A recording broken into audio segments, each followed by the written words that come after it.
Russia's election commission says Vladimir Putin has been re-elected as president with 87% of the vote. The poll held over the weekend followed a crackdown on political opposition, leaving Mr Putin with no meaningful rivals for the position.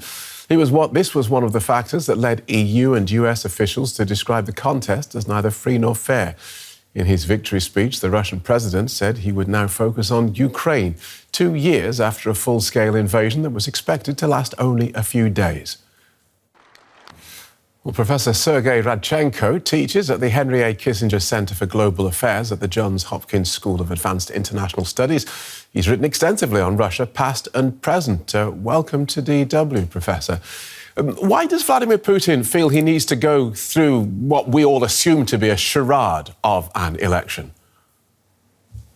Well, dictators like to do that. Dictators like to stress that they have a connection to the people, that their rule, their power does not necessarily come from God, although, of course, Putin claims that connection as well through the Russian Orthodox Church, but from the public mandate. I mean, even Stalin had elections, for this matter, in the USSR, so it's not all that surprising that people like Putin would want to be elected, in quotation marks, again and again.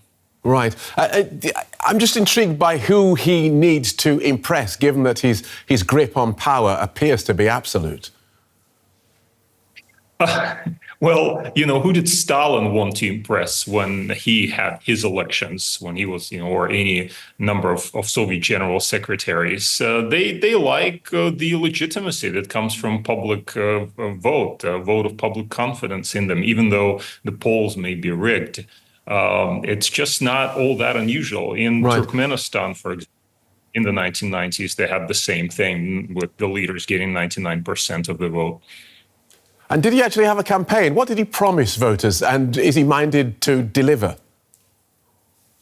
Well, he had a kind of a campaign, i.e. he had the State of the Union address recently, in which he set out various new goals. He highlighted his resolve to bring the war in Ukraine to a victorious end, highlighted greater investments in all walks of life. So Russia will turn into paradise on his watch. That is sort of what he promised in his latest State of the Union address. But no, he did not really campaign in the sense of going from city to city, because he felt he did not need to do that. There was this Russian opposition groups, they organised this noon protest against Putin. Was that the only way to register opposition? And did anybody pay any attention? Well, the Russian opposition is always trying to come up with various methods of opposing the regime through different means. For example, in one of the previous elections, Navalny's organization promoted something called smart voting, where people would vote for candidates selected by Navalny and his team in order to prove that Putin's party, United Russia, was not popular. And that did not really succeed all that much. Now, this particular protest vote entailed people coming out at noon on Sunday to register their support for Navalny or for freedom in Russia and against Putin. And its greatest impact was perhaps to let people see each other. So those people who came out into the Russian polling stations, or sort of mainly in Europe, actually, saw that they're not alone, and that's important. It's a kind of a moral support exercise more than anything else that might have practical consequences for Russia itself. Vladimir Putin is, he's 71 years old. He gets a new 6-year term. Is anyone daring to consider what a post-Putin Russia might look like? I'm afraid not. I mean, we keep talking about what it might look like and who might possibly succeed him. We know it's not going to be done through polling box.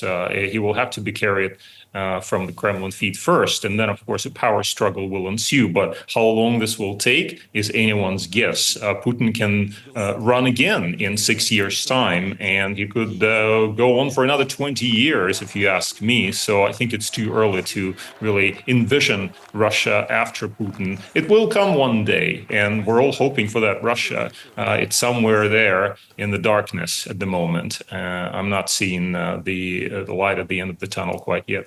You mentioned Joseph Stalin a couple of times. If he makes it to 2029, Putin will surpass Mr. Stalin, who ruled the Soviet Union for 29 years. Do you think this is an important milestone for him? Maybe. I don't know what Putin dreams of. We know, for example, that his invasion of Ukraine was perhaps motivated by an idea that he is trying to build up some kind of historical legacy as a unifier of what he sees as Russian lands. So being, the longest serving ruler of Russia in present history, is that something that drives him? I don't know, but he's certainly not going to relinquish power. That you can know for sure. All right. Thank you so much, Professor Sergey Radchenko from the Henry A. Kissinger Center for Global Affairs. Thank you.